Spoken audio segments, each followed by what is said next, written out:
ಒಬ್ಬನು ಬೇರೆ ಸಮಯಗಳಲ್ಲಿ ಆಡಿದ ಮಾತುಗಳಿಗಿಂತಲೂ ಮರಣಕಾಲದಲ್ಲಿ ಆಡಿದ ಮಾತುಗಳಿಗೆ ವಿಶೇಷ ಪ್ರಾಮುಖ್ಯ ಇದೆ. ಇದು ನಿಜ ಅನ್ಸಲ್ವಾ ನಿಮಗೆ?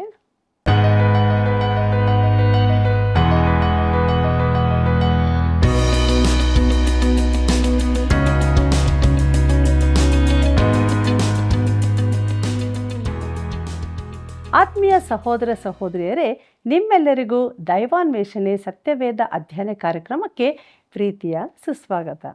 ಇಂದಿನಿಂದ ನಾವು ಪೌಲನು ತಿಮೋಥಿನಿಗೆ ಬರೆದ 2ನೆಯ ಪತ್ರಿಕೆಯ ಅಧ್ಯಯನ ಮಾಡಲಿರುವೆವು. ಈ ಪತ್ರಿಕೆಯ ಪೀಠಿಕೆಯ ವಿಷಯ ಎದ್ದು ಕಾಣುವ ಒಂದು ಪದ ಭಕ್ತಿಹೀನತೆ, ಉದಾರತವಾದ ಮುಂತಾದ ಸಂಗತಿಗಳನ್ನು ತಿಳಿದುಕೊಳ್ಳೋಣ.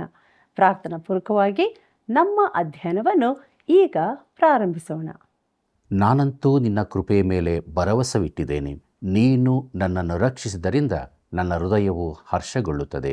ಕೀರ್ತನೆಗಳು 13:5. ಕರ್ತನಲ್ಲಿ ಪ್ರೀತಿಯುಳ್ಳ ಸಹೋದರ ಸಹೋದರಿಯರೇ, ನಮ್ಮ ರಕ್ಷಕನಾದ ಯೇಸು ಕ್ರಿಸ್ತನ ಅತಿ ಮಹಿಮೆಯ ನಾಮದಲ್ಲಿ ನಿಮ್ಮೆಲ್ಲರಿಗೂ ನನ್ನ ಹೃದಯಪೂರ್ವಕವಾದ ಪ್ರೀತಿಯ ವಂದನೆಗಳು. ದೇವರ ಪರಿಶುದ್ಧವುಳ್ಳ ನಾಮಕ್ಕೆ ಅನಂತ ಸ್ತೋತ್ರವಾಗಲಿ. ಇಂದಿನಿಂದ ನಾವು ಪೌಲನು ತಿಮೋಥಿನಿಗೆ ಬರೆದ 2ನೇ ಪತ್ರಿಕೆಯ ಧ್ಯಾನವನ್ನು ಪ್ರಾರಂಭಿಸಲಿದ್ದೇವೆ. ಆದ್ದರಿಂದ ದೇವರಾತ್ಮನ ಬಲವನ್ನು ಬೇಡಿಕೊಳ್ಳುತ್ತಾ ನಮ್ಮ ಅಧ್ಯಯನದಲ್ಲಿ ಮುಂದೆ ಸಾಗುವಾಗ ಪೌಲನು ತಿಮೋಥಿನಿಗೆ ಬರೆದ 2ನೇ ಪತ್ರಿಕೆಯ ಪೀಠಿಕೆ ಭಾಗವನ್ನು ನೋಡುವಾಗ ಅಪೊಸ್ತಲ ಪೌಲನ ಸೇವೆಯಲ್ಲಿ 2 ತಿಮೋಥಿಯ ಪತ್ರಿಕೆಯ ಸ್ಥಾನವನ್ನು ಅರ್ಥ ಮಾಡಿಕೊಳ್ಳಲು ಈ ಕೆಳಗಿನ ವಿವರಗಳು ನಮಗೆ ಸಹಾಯ ಮಾಡಬಹುದು. ಪ್ರಿಯರೇ, ಪೌಲನು ಈ ಪತ್ರಿಕೆಯನ್ನು ಸುಮಾರು ಕ್ರಿಸ್ತ ಶಕ 67ರಲ್ಲಿ ಬರೆದನು. ಕ್ರಿಸ್ತ ಶಕ 58ರಲ್ಲಿ ಪೌಲನು ಯೆರೂಸಲೇಮಿನಲ್ಲಿ ಬಂಧಿಸಲ್ಪಟ್ಟಿರಬೇಕು. ಕ್ರಿಸ್ತ ಶಕ 61ರಲ್ಲಿ ಪೌಲನು ಈ ಸುಮಾರಿಗೆ ರೋಮಿಗೆ ತರಲ್ಪಟ್ಟಿರಬೇಕು. ಅಲ್ಲಿದ್ದ 3 ವರ್ಷಗಳ ಕಾಲ ಸೆರೆಮನೆಯಲ್ಲಿದ್ದು ಬೇರೆ ಬೇರೆ ರೋಮಾಯ ಅಧಿಕಾರಿಗಳೆದುರಿಗೆ ವಿಚಾರಣೆಗೆ ತರಲ್ಪಟ್ಟನು. ಕ್ರಿಸ್ತ ಶಕ 61ರಿಂದ 63ರವರೆಗೆ ಪೌಲನು ಪ್ರಥಮವಾಗಿ ರೋಮ್ನ ಸೆರೆಯಲ್ಲಿರಿಸಲ್ಪಟ್ಟನು. ಆದರೆ ಅಪೊಸ್ತಲ ಕೃತ್ಯದಲ್ಲಿ ಈ ಕುರಿತು ಯಾವ ದಾಖಲೆಯೂ ಇಲ್ಲ. ಅಪೊಸ್ತಲ ಕೃತ್ಯವು ಪೌಲನ ಮೊದಲನೆಯ ರೋಮಾಯ ಸೆರೆಯ ಕಾಲದಲ್ಲೇ ಮುಗಿಯುತ್ತದೆ. ಪ್ರೀತಿಯುಳ್ಳ ದೇವಜನರೇ, ಕ್ರಿಸ್ತ ಶಕ 64ರಿಂದ 67ರವರೆಗೆ ಪೌಲನು ಸೆರೆಯಿಂದ ಬಿಡುಗಡೆಯಾದನು. ಈ ಅವಧಿಯಲ್ಲಿ ಅವನು ಅನೇಕ ಪ್ರದೇಶಗಳನ್ನು ಸಂದರ್ಶಿಸಿದನು. ಈ ಅವಧಿಯಲ್ಲಿಯೇ ಪೌಲನು ಮಕೆದೋನ್ಯದಿಂದ ತಿಮೋಥಿಯ ಹಾಗೂ ತೀತನ ಪತ್ರಿಕೆಗಳನ್ನು ಬರೆದನು. ಕ್ರಿಸ್ತ ಶಕ 67ರಲ್ಲಿ ಪೌಲನು ತಿರುಗಿ ಬಂಧಿಸಲ್ಪಟ್ಟನು. ಕ್ರಿಸ್ತ ಶಕ 68ರಲ್ಲಿ ರೋಮಿನಲ್ಲಿ ಪೌಲನು ಕೊಲ್ಲಲ್ಪಟ್ಟನು. ಸಾಯುವ ಮುನ್ನ ಅವನು 2 ತಿಮೋಥಿಯ ಪತ್ರಿಕೆಯನ್ನು ಬರೆದಿದ್ದನು. ಕರ್ತನಲ್ಲಿ ಪ್ರಿಯರೇ, ಈ 2ನೇ ಪತ್ರದ ಮುಖ್ಯಾಂಶ ಹಾಗೂ ಪ್ರಸ್ತಾಪಗಳನ್ನು ಈ 2 ವಚನಗಳಿಂದ ನಾವು ತಿಳಿದುಕೊಳ್ಳಬಹುದು. ಅದೇನೆಂದರೆ, ಮೊದಲನೆಯದು 2 ತಿಮೋಥಿ 2ನೇ ಅಧ್ಯಾಯ 15ನೇ ವಚನ. ನೀನು ದೇವರ ದೃಷ್ಟಿಗೆ ಯೋಗ್ಯನಾಗಿ ಕಾಣಿಸಿಕೊಳ್ಳುವುದಕ್ಕೆ ಪ್ರಯಾಸಪಡು, ಅವಮಾನಕ್ಕೆ ಗುರಿಯಾಗದ ಕೆಲಸದವನು, ಸತ್ಯವಾಕ್ಯವನ್ನು ಸರಿಯಾಗಿ ಉಪದೇಶಿಸುವವನು ಆಗಿರು. ಎರಡನೇದಾಗಿ 2 ತಿಮೋಥಿ 4ನೇ ಅಧ್ಯಾಯ 2ನೇ ವಚನ. ದೇವರ ವಾಕ್ಯವನ್ನು ಸಾರು, ಅನುಕೂಲವಾದ ಕಾಲದಲ್ಲಿಯೂ ಅನುಕೂಲವಿಲ್ಲದ ಕಾಲದಲ್ಲಿಯೂ ಅದರಲ್ಲಿ ಆಸಕ್ತನಾಗಿರು. ಪೂರ್ಣ ದೀರ್ಘಶಾಂತಿಯಿಂದ ಉಪದೇಶಿಸುತ್ತಾ ಖಂಡಿಸು, ಗದರಿಸು, ಎಚ್ಚರಿಸು ಎಂಬುದಾಗಿ. ಪ್ರೀತಿಯುಳ್ಳ ಸಹೋದರ ಸಹೋದರಿಯರೇ, ಈ ಪತ್ರಿಕೆಯಲ್ಲಿ ನಿಮಗೆ ಒಂದು ಪದ ಎದ್ದು ಕಾಣಬಹುದು. ಅದು ನಂಬಿಗಸ್ತಿಕೆ ಎಂಬ ಪದ. ಇದನ್ನು ನಾವು 4 ಕಡೆಗಳಲ್ಲಿ ಕಾಣುತ್ತೇವೆ. ಮೊದಲನೆಯದು ಶ್ರಮೆಗಳಲ್ಲಿ ನಂಬಿಗಸ್ತಿಕೆ, 1ನೇ ಅಧ್ಯಾಯ. 2ನೇದು ಸೇವೆಯಲ್ಲಿ ನಂಬಿಗಸ್ತಿಕೆ, 2ನೇ ಅಧ್ಯಾಯ. 3ನೇದು ಭಕ್ತಿಹೀನತೆ ಎದುರು ನಂಬಿಗಸ್ತಿಕೆ, 3ರಿಂದ 4ನೇ ಅಧ್ಯಾಯ 5ನೇ ವಚನದವರೆಗೆ. 4ನೇದು ಕರ್ತನು ತನ್ನ ಸೇವಕರನ್ನು ಕಾಪಾಡುವುದರಲ್ಲಿ ನಂಬಿಗಸ್ತಿಕೆ, 4ನೇ ಅಧ್ಯಾಯ 6ನೇ ವಚನದಿಂದ 22ನೇ ವಚನದವರೆಗೆ. ಪ್ರೀತಿಯುಳ್ಳ ಸಹೋದರ ಸಹೋದರಿಯರೇ, ಒಬ್ಬನು ಬೇರೆ ಸಮಯಗಳಲ್ಲಿ ಆಡಿದ ಮಾತುಗಳಿಗಿಂತಲೂ ಮರಣ ಕಾಲದಲ್ಲಿ ಆಡಿದ ಮಾತುಗಳಿಗೆ ವಿಶೇಷ ಪ್ರಾಮುಖ್ಯತೆ ಇದೆ. ಆದ್ದರಿಂದಲೇ 2 ತಿಮೋಥಿಯಕ್ಕೆ ಹೆಚ್ಚಿನ ಪ್ರಾಮುಖ್ಯತೆ ದೊರಕಿದೆ. ಇದು ಪೌಲನ ಕೊನೆ ಮಾತುಗಳಾಗಿವೆ. ಇತರ ಪತ್ರಿಕೆಗಳಲ್ಲಿರದ ಒಂದು ದುಃಖದ ಛಾಯೆ ಈ ಪತ್ರಿಕೆಯಲ್ಲಿದೆ. ಆದರೂ ಜಯದ ಧ್ವನಿಯೂ ಇದೆ. ಶ್ರೇಷ್ಠ ಹೋರಾಟವನ್ನು ಮಾಡಿದ್ದೇನೆ, ನನ್ನ ಓಟವನ್ನು ಕಡೆಗಾಣಿಸಿದ್ದೇನೆ, ಕ್ರಿಸ್ತ ನಂಬಿಕೆಯನ್ನು ಕಾಪಾಡಿಕೊಂಡಿದ್ದೇನೆ ಎಂಬುದಾಗಿ 2 ತಿಮೋತಿ 4ನೇ ಅಧ್ಯಾಯ 7ನೇ ವಚನದಲ್ಲಿ ಓದುತ್ತೇವೆ. ಕರ್ತನಲ್ಲಿ ಪ್ರಿಯರೇ, ಪೌಲನು ತನ್ನ ಸಮಾಧಿ ವಾಕ್ಯವನ್ನು ತಾನೇ ಬರೆದಂತಿದೆ. ಈ ಪತ್ರ ಕೊನೆಯದ್ದಾದ್ದರಿಂದ ಪೌಲನು ಬಹು ವ್ಯಕ್ತಿಗತವಾಗಿ ಬರೆಯುತ್ತಾನೆ. ಈ ಚಿಕ್ಕದಾದ 4 ಅಧ್ಯಾಯಗಳಲ್ಲಿ ಸುಮಾರು 25 ಬಾರಿ ವ್ಯಕ್ತಿಗಳ ಉಲ್ಲೇಖವಿರುತ್ತದೆ. ಈ 2ನೇ ಪುಸ್ತಕದಲ್ಲಿ ಒಂದು ರೀತಿಯ ಕಾರ್ಮೋಡ ಕವಿದಂತೆ ಭಾಸವಾಗುತ್ತದೆ. ಅದು ಮುಂದೆ ಬರತಕ್ಕ ಭಕ್ತಿಹೀನತೆಯ ಕುರಿತಾಗಿ. ಈ ದಿನಗಳಲ್ಲಿ ಲೋಕದಲ್ಲೆಲ್ಲ ಸಭೆಗಳಲ್ಲಿ ಕೂಡ ಭಕ್ತಿಹೀನತೆಯನ್ನು ನಾವು ಹೇಗೆ ಅರ್ಥ ಮಾಡಿಕೊಳ್ಳುತ್ತೇವೆ?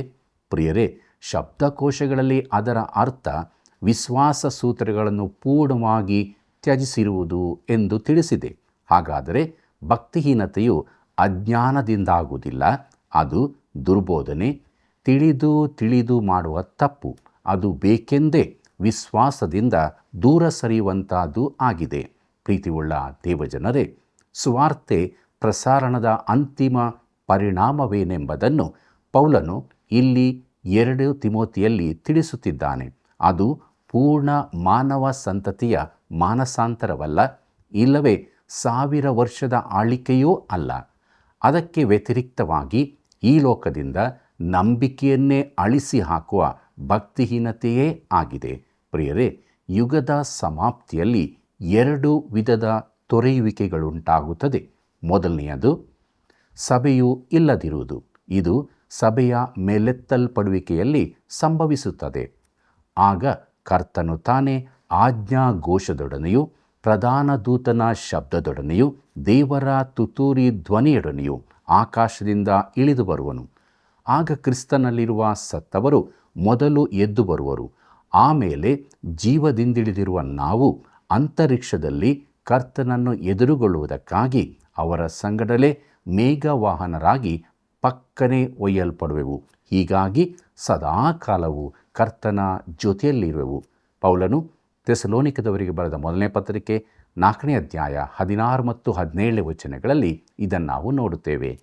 ಪ್ರೀತಿಯುಳ್ಳ ದೇವಜನರೇ, ವಿಶ್ವಾಸಿಗಳೆಲ್ಲರೂ ಮೇಲಕ್ಕೆತ್ತಲ್ಪಟ್ಟಾಗ ಸಭೆಯ ಹೊರ ಕವಚ ಮಾತ್ರ ಉಳಿದಿದ್ದು ಅದು ಪೂರ್ಣವಾಗಿ ವಿಶ್ವಾಸವನ್ನು ತೋರಿದದ್ದಾಗಿರುತ್ತದೆ. ಎರಡನೆಯ ದೂರ ಹೋಗುವಿಕೆ ವಿಶ್ವಾಸದಿಂದ ದೂರ ಹೋಗುವಂತಹದ್ದು. ಇದರ ಕುರಿತು ಕರ್ತನಾದ ಯೇಸುವೆ ಗಾಬರಿಗೊಳಿಸುವ ಮಾತುಗಳನ್ನು ಹೇಳಿದ್ದಾನೆ. ಅದೇನೆಂದರೆ, ಮನುಷ್ಯಕುಮಾರನು ಬಂದಾಗ ಭೂಮಿಯ ಮೇಲೆ ನಂಬಿಕೆಯನ್ನು ಕಾಣುವನೋ ಎಂಬುದಾಗಿ. ಲೂಕನ ಬರೆದ ಸುವಾರ್ತೆ 18ನೇ ಅಧ್ಯಾಯ 8ನೇ ವಚನ. ಪ್ರಿಯರೇ, ಗ್ರೀಕ್ ಮೂಲದಲ್ಲಿ ಕಾಣುವಂತೆ ಇದಕ್ಕೆ ನಕಾರಾತ್ಮಕ ಉತ್ತರವೇ ಬರಬೇಕಾಗಿದೆ. ಅದು ಹೀಗಿರುತ್ತದೆ: ಇಲ್ಲ, ಆತನು ಹಿಂತಿರುಗಿ ಬರುವಾಗ ಈ ಭೂಮಿಯ ಮೇಲೆ ನಂಬಿಕೆಯನ್ನು ಕಾಣಲಾರನು. ಪ್ರಿಯರೇ, ಈ ಅಭಿಪ್ರಾಯವು ಈಗಿನ ದಿನಗಳ ಸಾಮಾಜಿಕ ಸುವಾರ್ತೆಗೆ ವಿರುದ್ಧವಾದದ್ದಾಗಿದೆ. ಅದರ ಪ್ರಕಾರ ಸಾಮಾಜಿಕ ವ್ಯವಸ್ಥೆಗಳ ದುರಸ್ತಿ ಮೂಲಕ ಲೋಕವನ್ನು ಬದಲಾಯಿಸಬಹುದು ಎಂದು. ಇಂಥವರಿಗೆ 2ನೇ ತಿಮೋತಿಯದ ಮಾತುಗಳನ್ನು ಕೇಳುವ ತಾಳ್ಮೆ ಇರುವುದಿಲ್ಲ. ಅವರು ನನ್ನನ್ನು ಆತ್ಮಿಕವಾಗಿ ಮಂಕು ಮಾಡುವವನೆಂದು ಕರೆಯುತ್ತಾರೆ. ಆದರೆ ಇದು ಏನೇ ಇದ್ದರೂ ಚರಿತ್ರೆಯ ಆಧಾರವನ್ನು, ಸುತ್ತಲಿನ ಘಟನೆಗಳನ್ನು ನೋಡುವಾಗ ಪೌಲನ ಮಾತುಗಳು ನಿಖರವಾಗಿ ಸತ್ಯವೆಂಬುದು ತಿಳಿದು ಬರುತ್ತದೆ. ಪ್ರಿಯರೇ, ಪೌಲನು ತನ್ನ ಮಾತುಗಳಲ್ಲಿ ತಿಳಿಸಿದ್ದ ರೀತಿಯದೇ ಆದ ಭಕ್ತಿಹೀನತೆಯನ್ನು ನಾವು ಈ ದಿನಗಳಲ್ಲಿ ನೋಡುತ್ತಿದ್ದೇವೆ ಅಲ್ಲವೇ? ಪ್ರೀತಿಯುಳ್ಳ ದೇವಜನರೇ, ದೃಶ್ಯ ಸಭೆಯು ಭಯಾನಕವಾದ ಭಕ್ತಿಹೀನತೆಯನ್ನು ಪ್ರವೇಶಿಸಿದೆ. ಅದೃಶ್ಯ ಸಭೆ ಅಂದರೆ ವಿಶ್ವಾಸಿಗಳ ಒಕ್ಕೂಟವು ಯಾವ ಬದಲಾವಣೆಗೂ ಒಳಗಾಗಲಿಲ್ಲ. ಅದೃಶ್ಯ ಸಭೆ ಇನ್ನೂ ಈ ಲೋಕದಲ್ಲಿದೆ. ಪ್ರಿಯರೇ, ಸುವಾರ್ತೆಯು ಬಲವಾದ ಸತ್ಯದ ಮೇಲೆ ಆಧಾರಿತವಾಗಿದೆ. ಆ ಸತ್ಯವು ಮಾನವನ ಸಂಪೂರ್ಣ ದುರಾವಸ್ಥೆಯಾಗಿರುತ್ತದೆ.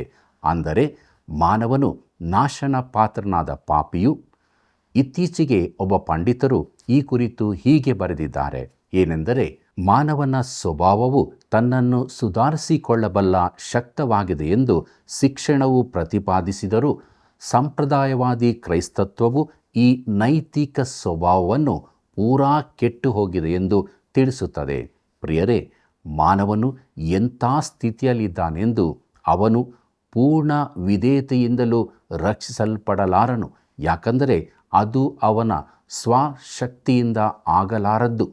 ಆ ಪರಿಪೂರ್ಣ ವಿಧೇಯತೆಯಿಂದಲೂ ರಕ್ಷಿಸಲ್ಪಡಲಾರದು. ಯಾಕಂದರೆ ಅಂಥ ವಿಧೇಯತ್ವವನ್ನು ದೇವರು ಸ್ವೀಕರಿಸುವುದಿಲ್ಲ. ಆದ್ದರಿಂದ ಇದಕ್ಕೆಲ್ಲ ಇರುವ ಒಂದೇ ಪರಿಹಾರವೆಂದರೆ ದೇವರ ಕೃಪೆಯ ಸುವಾರ್ತೆಯಾಗಿದೆ. ಈ ಕೃಪೆಯು ಕೆಳಕ್ಕೆ ಬಂದು ಕ್ರಿಸ್ತನ ಮರಣ ಪುನರುತ್ಥಾನಗಳ ಆಧಾರದ ಮೇಲೆ ಪಾಪಿಯನ್ನು ರಕ್ಷಿಸುತ್ತದೆ. ಕ್ರಿಸ್ತನ ಮೇಲಣ ನಂಬಿಕೆಯು ಮಾನವ ಜೀವಿತವನ್ನು ಬದಲಾಯಿಸುವಂಥದ್ದಾಗಿದೆ. ಪ್ರೀತಿಯುಳ್ಳ ಸಹೋದರ ಸಹೋದರಿಯರೇ, ಉದಾರತಾವಾದವು ಪಾಪಿ ಮಾನವನಿಗೆ ದೇವರ ಕೃಪೆಯನ್ನು ಪ್ರಕಟಿಸುವ ಬದಲಿಗೆ 3 ವಿವಿಧ ದಿಕ್ಕುಗಳಲ್ಲಿ ಚಲಿಸುತ್ತದೆ. ಕೆಲವು ಉದಾರವಾದಿಗಳು ಜನಪ್ರಿಯ ಮನಃಶಾಸ್ತ್ರವನ್ನು ಬೋಧಿಸುತ್ತಾರೆ. ಅದರಲ್ಲಿ ಹೆಚ್ಚಾಗಿ ಜಯಿಸುವುದು ಹೇಗೆ, ಕ್ರಿಯಾಶೀಲವಾಗಿ ಯೋಚಿಸುವುದು ಹೇಗೆ, ಧನಾತ್ಮಕವಾಗಿಯೂ ಯೋಚಿಸುವುದು ಹೇಗೆ ಎಂಬ ಪ್ರಸ್ತಾಪಗಳನ್ನೇ ಮುಂದಿಡಲಾಗುತ್ತದೆ. ನಾವು ಸತತ ಮೇಲಕ್ಕೆ ಹಾಗೂ ಮುಂದಕ್ಕೆ ಚಲಿಸುತ್ತಾ ಇದ್ದೇವೆಂದು ಇದು ಹೇಳುತ್ತದೆ, ಆದರೆ ಎಲ್ಲಿಗೂ ಹೋಗುತ್ತಿಲ್ಲ. ಪ್ರಿಯರೇ, ಎರಡನೇ ರೀತಿಯ ಉದಾರತಾವಾದದಲ್ಲಿ ನೀತಿ ತತ್ವಗಳು ಅಡಕವಾಗಿದೆ. ಅದು ಚಿಕ್ಕದಾದ ಸವಿಯಾದ ಸುವಾರ್ತೆಯನ್ನು ಸಾರುತ್ತದೆ. ಮೊದಲನೆಯದು ಕ್ರೈಸ್ತರಿಗೆ ಪ್ರಸಂಗಿಯೊಬ್ಬನ ಪ್ರಸಂಗ. ಅದರ ಸಂದೇಶ ಹೀಗಿರುತ್ತದೆ: ಒಳ್ಳೆಯದು ಕೆಟ್ಟದಕ್ಕಿಂತ ಉತ್ತಮವಾದದ್ದು, ಯಾಕಂದರೆ ಅದು ನಿನ್ನನ್ನು ಕಡಿಮೆ ತೊಂದರೆಗೆ ಸಿಲುಕಿಸುತ್ತದೆ. ಸಾಮಾನ್ಯ ಉದಾರವಾದಿ ಸಭೆಯ ಚಿತ್ರಣ ಹೇಗೆಂದರೆ, ಮೃದು ಸ್ವಭಾವದ ಜನರೆದುರು ಮೃದು ಸ್ವಭಾವದವನೊಬ್ಬನು ನಿಂತುಕೊಂಡು ಜನರು ಇನ್ನೂ ಮೃದು ಸ್ವಭಾವದವರಾಗುವಂತೆ ಒತ್ತಾಯಿಸುತ್ತಿರುವಂತಿರುತ್ತದೆ. ಇದಕ್ಕಿಂತ ಬುದ್ಧಿಹೀನವಾದದ್ದು ಬೇರೆ ಇಲ್ಲ. ಪ್ರಿಯರೇ, ಮೂರನೇ ರೀತಿಯ ಉದಾರ ಸುವಾರ್ತೆಯನ್ನು ಸಾಮಾಜಿಕ ಸುವಾರ್ತೆ ಎಂದು ಕರೆಯಬಹುದು. ಅವರು ಉತ್ತಮ ಸಾಮರಸ್ಯ ಸಂಬಂಧ, ಶಾಂತಿ ಕಾಪಾಡುವುದು, ಸಾಮಾಜಿಕ ನ್ಯಾಯ ಹಾಗೂ ಕ್ರೈಸ್ತ ಸಾಮಾಜಿಕ ಕ್ರಮಗಳನ್ನು ಬೋಧಿಸುತ್ತಾರೆ. ಅದು ಸಂಪೂರ್ಣವಾಗಿ ಕ್ರೈಸ್ತ ಸಾಮಾಜಿಕವಾಗಿದೆ. ಇದಕ್ಕೆ ವ್ಯತಿರಿಕ್ತವಾಗಿ ನಿಜವಾದ ಸುವಾರ್ತೆಯು ಸಾರಲ್ಪಟ್ಟು ಜನರು ಕ್ರಿಸ್ತನ ಬಳಿಗೆ ಬಂದಾಗ ಅವರೆಲ್ಲರೂ ಪರಸ್ಪರ ಸಹೋದರರಾಗುತ್ತಾರೆ. ಪ್ರಿಯರೇ, ದೇವರ ಕೃಪೆಯ ಸುವಾರ್ತೆಯು ಮಾತ್ರ ಪರಸ್ಪರ ಸಹೋದರತ್ವವನ್ನು ವೃದ್ಧಿಪಡಿಸುತ್ತದೆ. ಇದು ಸಂಭವಿಸುವಾಗ ಮನುಷ್ಯನ ಚರ್ಮದ ಬಣ್ಣ ಲೆಕ್ಕಕ್ಕೆ ಬರುವುದಿಲ್ಲ. ಪ್ರೀತಿಯುಳ್ಳ ದೇವಜನರೇ, ಮಾರ್ಟಿನ್ ಲೂಥರನು ಹೇಳಿದಂತೆ ದೇವರು ಶೂನ್ಯದಿಂದ ಎಲ್ಲವನ್ನೂ ಉಂಟು ಮಾಡಬಲ್ಲವನು. ಮಾನವನು ತಾನು ಏನೂ ಅಲ್ಲವೆಂಬ ಸ್ಥಿತಿಗೆ ಬರುವ ತನಕ ದೇವರು ಅವನಿಂದ ಏನನ್ನೂ ಉಂಟು ಮಾಡಲಾಗುವುದಿಲ್ಲ. ಪ್ರಿಯರೇ, ಮಾನವರ ರಕ್ಷಣೆಗೆ ಹಾಗೂ ಪರಿವರ್ತನೆಗೆ ಕ್ರಿಸ್ತನ ಮೂಲಕ ದೊರಕುವ ದೇವರ ಕೃಪೆಯಿಂದ ಮಾತ್ರ ಸಾಧ್ಯ. ಈ ಪತ್ರಿಕೆಯು ಇದನ್ನೇ ಬೋಧಿಸುತ್ತದೆ. ಆದ್ದರಿಂದ ನಾವು 2 ತಿಮೋಥೆಯವನ್ನು ಧ್ಯಾನ ಮಾಡುವುದು ಅವಶ್ಯವಾಗಿದೆ. ಪ್ರೀತಿಯುಳ್ಳ ದೇವಜನರೇ, ಮುಂದಕ್ಕೆ ನಾವು ಈ ಪತ್ರಿಕೆಯ ರೂಪುರೇಖೆಗಳು ಎಂಬ ವಿಚಾರವನ್ನು ನೋಡೋಣ. ಅದರಲ್ಲಿ ಮೊದಲನೆಯದು ಸುವಾರ್ತೆಯ ಹಿಂಸೆಗಳು. 1ನೇ ಅಧ್ಯಾಯ. ಮುನ್ನುಡಿ: 1ನೇ ಅಧ್ಯಾಯ ಮೊದಲಿನ 7 ವಚನಗಳು. ನಾಚಿಕೆ ಪಡುವುದಿಲ್ಲ, ಹಿಂಸೆಯಲ್ಲಿ ಭಾಗಿ. 1ನೇ ಅಧ್ಯಾಯ 8ನೇ ವಚನದಿಂದ 11ನೇ ವಚನದವರೆಗೆ. ನಾಚಿಕೆ ಪಡುವುದಿಲ್ಲ, ಭರವಸೆಯುಳ್ಳವನು. 1ನೇ ಅಧ್ಯಾಯ 12ನೇ ವಚನದಿಂದ 18ನೇ ವಚನದವರೆಗೆ. ರೂಪುರೇಖೆಯಲ್ಲಿ 2ನೇ ವಿಭಾಗ ಸೇವೆಯಲ್ಲಿ ಚಟುವಟಿಕೆಯಿಂದಿರುವುದು. 2ನೇ ಅಧ್ಯಾಯ. ಒಬ್ಬ ಮಗನು. 2ನೇ ಅಧ್ಯಾಯ ಮೊದಲಿನ 2 ವಚನಗಳು. ಒಬ್ಬ ಒಳ್ಳೆ ಸೈನಿಕನು. 2ನೇ ಅಧ್ಯಾಯ 5ನೇ ವಚನ. ಒಳ್ಳೆ ಕ್ರೀಡಾಪಟು. 2ನೇ ಅಧ್ಯಾಯ 6ನೇ ವಚನದಿಂದ 14ನೇ ವಚನದವರೆಗೆ. ಬೇಸಾಯಗಾರನು. 2ನೇ ಅಧ್ಯಾಯ 6ನೇ ವಚನದಿಂದ 14ನೇ ವಚನದವರೆಗೆ. ಕೆಲಸಗಾರನು. 2ನೇ ಅಧ್ಯಾಯ 15ನೇ ವಚನದಿಂದ 19ನೇ ವಚನದವರೆಗೆ. ಪಾತ್ರೆ. 2ನೇ ಅಧ್ಯಾಯ 20ನೇ ವಚನದಿಂದ 33ನೇ ವಚನದವರೆಗೆ. ಸೇವಕನು ಎಂಬ ವಿಚಾರದಲ್ಲಿ ನೋಡುವಾಗ ಅದು 2ನೇ ಅಧ್ಯಾಯ 24ನೇ ವಚನದಿಂದ 26ನೇ ವಚನದವರೆಗೆ ಬರೆದದೆ. ಪ್ರೀತಿಯುಳ್ಳ ದೇವಜನರೇ, ರೂಪುರೇಖೆಯ 3ನೇ ವಿಭಾಗಕ್ಕೆ ಬರುವಾಗ ಬರಲಿರುವ ಭಕ್ತಿಹೀನತೆ.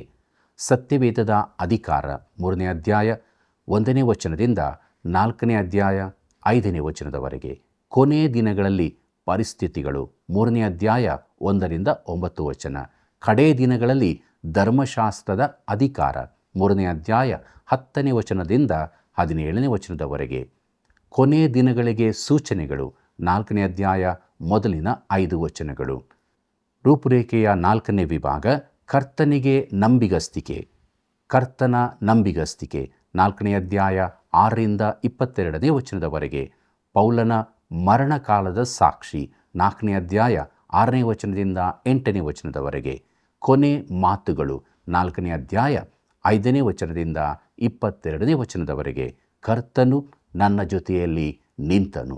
ಪ್ರೀತಿಯುಳ್ಳ ದೇವಜನರೇ, ಮುಂದಕ್ಕೆ ನಾವು ಪೌಲನು ತಿಮೋಥೆಯನಿಗೆ ಬರೆದ 2ನೇ ಪತ್ರಿಕೆಯ 1ನೇ ಅಧ್ಯಾಯವನ್ನು ಧ್ಯಾನ ಮಾಡೋಣ. ಇದರ ಮುಖ್ಯ ಪ್ರಸ್ತಾಪ ಸುವಾರ್ತೆಗಾಗಿ ಹಿಂಸೆಗಳು. ಪೀಠಿಗೆ ಭಾಗವನ್ನು ನಾವು ನೋಡೋಣ. ಪ್ರಿಯರೇ, ಪೌಲನು ತಿಮೋಥೆಯನಿಗೆ ಬರೆದ 2ನೇ ಪತ್ರಿಕೆ 1ನೇ ಅಧ್ಯಾಯ 1ನೇ ವಚನವನ್ನು ಗಮನಿಸಿರಿ. ಕ್ರಿಸ್ತ ಯೇಸುವಿನಲ್ಲಿರುವ ಜೀವ ವಾಗ್ದಾನವನ್ನು ತಿಳಿಯಪಡಿಸುವುದಕ್ಕೋಸ್ಕರ ದೇವರ ಚಿತ್ತಾನುಸಾರವಾಗಿ ಕ್ರಿಸ್ತ ಯೇಸುವಿನ ಅಪೋಸ್ತಲನಾದ ಪೌಲನು ಎಂಬುದಾಗಿ. ಕರ್ತನಲ್ಲಿ ಪ್ರಿಯರೇ, ದೇವರ ಚಿತ್ತಾನುಸಾರವಾಗಿ ಕ್ರಿಸ್ತ ಯೇಸುವಿನ ಅಪೋಸ್ತಲನಾದ ಪೌಲನು. ಪ್ರಿಯರೇ, ತಿಮೋಥೆಯನಿಗೆ ಪೌಲನು ಬರೆದ ಮೊದಲ ಪತ್ರದಲ್ಲಿ ಅವನು ದೇವರ ಆಜ್ಞಾನುಸಾರವಾಗಿ ಎಂದು ಬರೆದಿದ್ದನು. 1 ತಿಮೋಥಿ 1ನೇ ಅಧ್ಯಾಯ 1ನೇ ವಚನ. ದೇವರ ಆಜ್ಞೆಗಳು ಆತನ ಚಿತ್ತವನ್ನು ಪ್ರಕಟಿಸುತ್ತವೆ, ಆದರೆ ಅವುಗಳಲ್ಲಿ ಆತನ ಚಿತ್ತವು ಸಂಪೂರ್ಣವಾಗಿ ತಿಳಿಯುವುದಿಲ್ಲ. ಇಲ್ಲಿ ಅವನು ಕ್ರಿಸ್ತ ಯೇಸುವಿನಲ್ಲಿರುವ ಜೀವ ವಾಗ್ದಾನವನ್ನು ತಿಳಿಯಪಡಿಸುವುದಕ್ಕೋಸ್ಕರ ದೇವರ ಚಿತ್ತಾನುಸಾರವಾಗಿ ಎಂಬುದಾಗಿ ಬರೆಯುತ್ತಾನೆ. ವಾಗ್ದಾನವನ್ನು ನಾವು ಹೇಗೆ ಸ್ವೀಕರಿಸುತ್ತೇವೆ? ನಂಬಿಕೆಯಿಂದಲೇ. ನಿತ್ಯ ಜೀವವನ್ನು ಪಡೆಯುವುದಕ್ಕೆ ಇದೊಂದೇ ಮಾರ್ಗವಾಗಿದೆ. ಪ್ರಿಯರೇ, ಆತನು ಅದನ್ನು ಉಡುಗೊರೆಯಾಗಿ ನಿನಗೆ ಕೊಡುತ್ತಿದ್ದಾನೆ. ಕೊಡುವಾತನನ್ನು ನಂಬುವುದರಿಂದ ನೀನು ಆ ಉಡುಗೊರೆಯನ್ನು ಸ್ವೀಕರಿಸುತ್ತಿ. ಕರ್ತನಲ್ಲಿ ಪ್ರಿಯರೇ, ಕೊಡುವಾತನನ್ನು ನೀನು ನಂಬುವುದರಿಂದ ನೀನು ನಿತ್ಯ ಜೀವವನ್ನು ಸ್ವೀಕರಿಸುತ್ತಿ. ಮುಂದಕ್ಕೆ ನೋಡೋಣ. ಪೌಲನು ತಿಮೋಥೆಯನಿಗೆ ಬರೆದ 2ನೇ ಪತ್ರಿಕೆ 1ನೇ ಅಧ್ಯಾಯ 2ನೇ ವಚನವನ್ನು. ತನ್ನ ಪ್ರಿಯ ಕುಮಾರನಾದ ತಿಮೋಥೆಯನಿಗೆ ಬರೆಯುವುದೇನೆಂದರೆ, ತಂದೆಯಾದ ದೇವರಿಂದಲೂ ನಮ್ಮ ಕರ್ತನಾದ ಕ್ರಿಸ್ತ ಯೇಸುವಿನಿಂದಲೂ ನಿನಗೆ ಕೃಪೆಯೂ ಕರುಣೆಯೂ ಶಾಂತಿಯೂ ಆಗಲಿ ಎಂಬುದಾಗಿ. ಪ್ರೀತಿಯುಳ್ಳ ಸಹೋದರ ಸಹೋದರಿಯರೇ, ಪೌಲನು ತಿಮೋಥೆಯನನ್ನು ನನ್ನ ಪ್ರಿಯ ಕುಮಾರನಾದ ತಿಮೋಥೆಯ ಎಂದು ಕರೆಯುತ್ತಾನೆ. ಯಾಕೆಂದರೆ ತಿಮೋಥೆಯನು ಪೌಲನ ಸಂತಸಕ್ಕೆ ಕಾರಣನಾದವನಾಗಿದ್ದನು. ಕೃಪೆಯೂ ಕರುಣೆಯೂ ಶಾಂತಿಯೂ ಆಗಲಿ ಎಂದು ಹೇಳುತ್ತಾನೆ. ಪ್ರಿಯರೇ, ದೇವರು ನಮ್ಮ ಕಡೆಗೆ ಕರುಣಾಶಾಲಿಯಾಗಿದ್ದಾನೆ. ತಂದೆಯಾದ ದೇವರಿಂದಲೂ ಕರ್ತನಾದ ಕ್ರಿಸ್ತ ಯೇಸುವಿನಿಂದಲೂ ಎಂಬುದಾಗಿ ನೋಡುವಾಗ ಯೇಸು ಕ್ರಿಸ್ತನ ಯಜಮಾನತ್ವದ ಮೇಲೆ ಒತ್ತು ಇದೆ. ಮುಂದಕ್ಕೆ ನೋಡೋಣ. ಪೌಲನು ತಿಮೋಥೆಯನಿಗೆ ಬರೆದ 2ನೇ ಪತ್ರಿಕೆ 1ನೇ ಅಧ್ಯಾಯ 3ನೇ ವಚನವನ್ನು. ನಾನು ಹಗಲಿರುಳು ನನ್ನ ಪ್ರಾರ್ಥನೆಗಳಲ್ಲಿ ನಿನ್ನನ್ನು ತಪ್ಪದೇ ಜ್ಞಾಪಿಸಿಕೊಳ್ಳುತ್ತೇನೆ. ಇದಲ್ಲದೆ ನಾನು ಪೂರ್ವಿಕರ ಭಕ್ತಿ ಮಾರ್ಗವನ್ನೇ ಅನುಸರಿಸಿ ಒಳ್ಳೆ ಮನಸ್ಸಾಕ್ಷಿ ಉಳ್ಳವನಾಗಿ ಆರಾಧಿಸುವ ದೇವರಿಗೆ ನಿನ್ನ ವಿಷಯವಾಗಿ ಸ್ತೋತ್ರ ಸಲ್ಲಿಸುತ್ತೇನೆ ಎಂಬುದಾಗಿ. ಕರ್ತನಲ್ಲಿ ಪ್ರಿಯರೇ, ಪೌಲನ ಪ್ರಾರ್ಥನಾ ಪಟ್ಟಿಯಲ್ಲಿ ತಿಮೋಥೆಯನಿದ್ದಾನೆ. ಪ್ರಿಯಮಿತ್ರನೇ, ನಿನ್ನ ಪ್ರಾರ್ಥನಾ ಪಟ್ಟಿಯಲ್ಲಿ ಎಷ್ಟು ಮಂದಿ ಬೋಧಕರಿದ್ದಾರೆ? ನಿಮ್ಮ ಸಭಾಪಾಲಕರಿಗಾಗಿ ನೀವು ಪ್ರಾರ್ಥಿಸುತ್ತೀರೆಂದು ನಾನು ನಂಬುತ್ತೇನೆ. ಮುಂದಕ್ಕೆ ನೋಡೋಣ. ಪೌಲನು ತಿಮೋಥೆಯನಿಗೆ ಬರೆದ 2ನೇ ಪತ್ರಿಕೆ 1ನೇ ಅಧ್ಯಾಯ 4ನೇ ವಚನವನ್ನು. ನಾನು ನಿನ್ನ ಕಣ್ಣೀರುಗಳನ್ನು ನೆನಪಿಗೆ ತಂದು ನಿನ್ನನ್ನು ನೋಡಿ ಸಂತೋಷಭರಿತನಾಗಬೇಕೆಂದು ಅಪೇಕ್ಷಿಸ್ತೇನೆ ಎಂಬುದಾಗಿ. ಪ್ರೀತಿಯುಳ್ಳ ದೇವಜನರೇ, ಪೌಲನು ತಿಮೋಥೆಯನನ್ನು ಪ್ರೀತಿಸಿದ್ದನೆಂಬುದು ಸತ್ಯವಾಗಿದೆ. ಈ ವಚನದಲ್ಲಿ ತಿಮೋಥೆಯನನ್ನು ಪ್ರೀತಿಸಿದನೆಂದು ಬರೆದಿದೆ. ಪೌಲನು ಬಂಧಿತನಾಗಿ ಸೆರೆಯಲ್ಲಿರಿಸಲ್ಪಟ್ಟು ಮರಣವನ್ನೆದುರು ನೋಡುತ್ತಿರುವನೆಂಬುದು ತಿಮೋಥೆಯನನ್ನು ಅಲ್ಲಾಡಿಸಿತು. ಮುಂದಕ್ಕೆ ನೋಡ್ರಿ. ಪೌಲನು ತಿಮೋಥೆಯನಿಗೆ ಬರೆದ 2ನೇ ಪತ್ರಿಕೆ 1ನೇ ಅಧ್ಯಾಯ 5ನೇ ವಚನವನ್ನು. ನಿನ್ನಲ್ಲಿರುವ ನಿಷ್ಕಪಟವಾದ ನಂಬಿಕೆಯು ನನ್ನ ನೆನಪಿಗೆ ಬಂತು. ಆ ನಂಬಿಕೆಯು ನಿನ್ನ ಅಜ್ಜಿಯಾದ ಲೋವಿಯಲ್ಲಿಯೂ ನಿನ್ನ ತಾಯಿಯಾದ ಯೂನಿಕೆಯಲ್ಲಿಯೂ ವಾಸವಾಗಿತ್ತು, ಹಾಗೆಯೇ ನಿನ್ನಲ್ಲಿಯೂ ವಾಸವಾಗಿದೆ ಎಂದು ದೃಢವಾಗಿ ನಂಬಿದ್ದೇನೆ ಎಂಬುದಾಗಿ. ಪ್ರೀತಿಯುಳ್ಳ ದೇವಜನರೇ, ಪೌಲನು ಯಹೂದ್ಯ ಮತದಿಂದ ಬಂದವನು. ಆದರೆ ಈ ಯುವಕನಾದ ತಿಮೋತಿಯನು ಕ್ರೈಸ್ತ ಕುಟುಂಬದಲ್ಲೇ ಬೆಳೆದು ಬಂದವನು. ಅವನ ತಾಯಿಯೂ ಅಜ್ಜಿಯೂ ಕ್ರೈಸ್ತರಾಗಿದ್ದರು. ಈ ಯುವಕನು ಕ್ರಿಸ್ತನ ಕಡೆಗೆ ತಿರುಗುವುದಕ್ಕೆ ಇದು ತುಂಬ ಸಹಾಯ ಮಾಡಿರಬಹುದು. ಪ್ರಿಯರೇ, ತಿಮೋತಿಯನ ತಂದೆಯು ಗ್ರೀಕನಾಗಿದ್ದನು. ಅವನು ನಂಬಿಕೆಗೆ ಬಂದಿದ್ದಾನೋ ಇಲ್ಲವೋ ಎಂಬುದು ತಿಳಿಯುವುದಿಲ್ಲ. ಕರ್ತನಲ್ಲಿ ಪ್ರಿಯರೇ, ಪೌಲನು ತಿಮೋತಿಯನಿಗೆ ಬರೆದ 2ನೇ ಪತ್ರಿಕೆಯ ಪೀಠಿಗೆ 1ನೇ ಅಧ್ಯಾಯದ ಕೆಲವು ವಚನಗಳನ್ನು ಧ್ಯಾನ ಮಾಡಿದೆವು. ಕೃಪೆ ನಮಗೆ ಯೇಸು ಕ್ರಿಸ್ತನ ಮೂಲಕವಾಗಿ ದೊರಕಿದೆ. ಆ ಕೃಪೆಯನ್ನೇ ಆತುಕೊಂಡು ನಾವು ಜೀವಿಸೋಣ. ಪ್ರಾರ್ಥನೆ ಮಾಡೋಣ. ಕೃಪಾಭರಿತನಾದ ನಮ್ಮ ರಕ್ಷಕನಾದ ಯೇಸು ಕ್ರಿಸ್ತನಲ್ಲಿ ತಂದೆಯಾದ ದೇವರೇ, ನಮ್ಮ ಜೀವಿತದಲ್ಲಿ ನೀನು ತೋರಿಸಿದಂಥ ಅಪಾರವಾದ ಪ್ರೀತಿ, ಕೃಪೆ, ಕರುಣೆಗಳಿಗಾಗಿಯೂ ನೀನು ಕೊಟ್ಟಂಥ ರಕ್ಷಣೆಗಾಗಿಯೂ ನಿನಗೆ ಸ್ತೋತ್ರ ಸಲ್ಲಿಸುತ್ತೇವೆ. ಆ ಮಾರ್ಗದಲ್ಲೇ ಮುಂದಕ್ಕೆ ನಡೆಯುವುದಕ್ಕೆ ಸಹಾಯ ಮಾಡು. ನಮ್ಮೆಲ್ಲ ವೀಕ್ಷಕ ಬಾಂಧವರ ಜೊತೆ ನೀನಿರು ಸ್ವಾಮಿ. ಅವರು ಇರುವಂಥ ಸ್ಥಳದಲ್ಲಿ ನಿನ್ನ ಬಳಿ ಅವರು ಬೇಡುವಾಗ ಅವರ ಭಿನ್ನ ಪ್ರಾರ್ಥನೆಗಳನ್ನು ಆಲಿಸಿ ಸದುತ್ತರವನ್ನು ಅನುಗ್ರಹಿಸಿಕೊಡು. ಅವರ ಕಣ್ಣೀರುಗಳನ್ನು ಒರೆಸು. ಅವರ ಕಷ್ಟ ಸಮಸ್ಯೆಗಳಿಂದ ಬಿಡುಗಡೆ ಮಾಡಿ ನಿನ್ನ ಸಂತೋಷ ಸಮಾಧಾನದಲ್ಲಿ ನಡೆಸಿ ನೀನು ಮಾತ್ರ ಮಹಿಮೆ ಹೊಂದು. ಯೇಸುವಿನ ನಾಮದಲ್ಲಿ ಬೇಡಿದ್ದೇವೆ ತಂದೆಯೇ, ಆಮೇನ್. ಪೌಲನು ಸಾಯುವ ಮುನ್ನ ಬರೆದ ಈ ಪತ್ರಿಕೆಯು ಹೆಚ್ಚಿನ ಪ್ರಾಮುಖ್ಯತೆಯನ್ನು ಪಡೆದಿದೆ. ನಂಬಿಗಸ್ತಿಕೆ ಎಂಬ ಪದವು ಎದ್ದು ಕಾಣುತ್ತದೆ.